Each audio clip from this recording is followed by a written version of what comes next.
Sally the sanitary towel is sad. All she's ever wanted to do is spread her wings and find a nice vulva to hug. Terry the tampon is also sad. She longs to be inserted in a warm and cosy place for a few hours, well, no longer than 8, and do her job, no strings attached. But Sally and Terry have a problem. They're just so bloody expensive. Someday, the duo hope they can be free for those who need them most, so they can finally be taken off the shelf and live their best life. Okay, I think we need to start from the beginning. My name's Libby and I love talking. And that's Brogan. She loves drawing.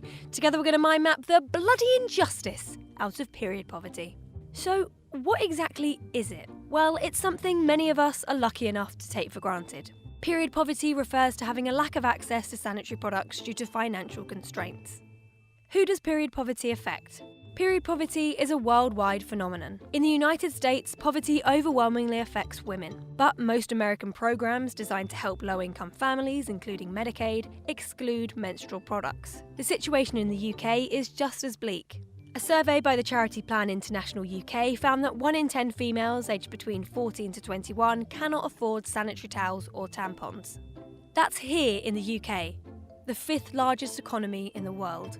In her lifetime, the average woman will spend as much as £18,000 or $24,000 on sanitary products and pain relief. So when you think about it, if you're on a low income and you're already struggling to buy food, is it really a surprise that tampons become a luxury you cannot afford? For those of you who've seen Ken Loach's hard-hitting 2016 film I, Daniel Blake, you'll be more than familiar with this harrowing reality. One particular scene depicts a struggling single mother caught stealing sanitary towels. Arguably, it was this film that embedded period poverty in the public consciousness here in the UK, and following its release, food banks were flooded with donations of menstrual products. Progress at last. 2 years on, and things are slowly but surely starting to change. Tampon tax is finally going to be scrapped in the UK in mid-2018. We can thank the incredible British campaigner Laura Corrington for all her hard work on that one. But while we wait for the Conservative government to step up and axe the tax, supermarkets such as Waitrose and Tesco have both agreed to pay the VAT for their customers, alleviating some of the costs for the women who purchased the products. And across the pond in California, lawmakers have found a unique solution to the problem. A new bill that proposes to get rid of the tax on tampons and make up the budget shortfall by raising a tax on hard alcohol. So we have all bits crossed for the common sense tax reform to be passed. Elsewhere in positive period news, Scotland is set to become the first country to introduce free sanitary products in toilets of schools, colleges and universities. Yes, Scotland! Now, these are all fantastic steps towards ending period poverty in the future. But what can you do right now? Number 1. Sign a petition or create your own. A-level student by day, activist by night, 18-year-old Amika George is calling on the Conservative government to provide free menstrual products to all children who are part of the Free School Meals programme, with her #FreePeriods campaign. Go show your support and sign the petition. You can find the link in the description box below. Number 2. Speak up. Did you know that on any given day, around 800 million women and girls are menstruating?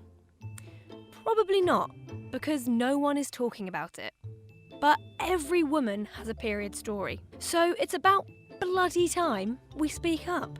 Parents need to be open about periods, teachers need to talk about periods with not only girls but also boys, and society as a whole needs to recognise them, as this will normalise them. So if you're surfing the crimson wave, paging Edward Cullen or riding the cotton pony, tell someone about it. Maybe even ditch the code names and refer to it as a period.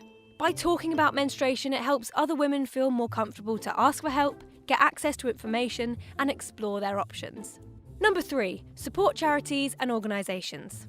Bloody Good Period, Days for Girls, The Homeless Period, and Girls Helping Girls are just 4 examples of organisations fighting to tackle period poverty around the world. Go check them out and donate what you can. Local food banks and homeless shelters are also great places to reach out to and give donations directly. We'll put the link in the description below.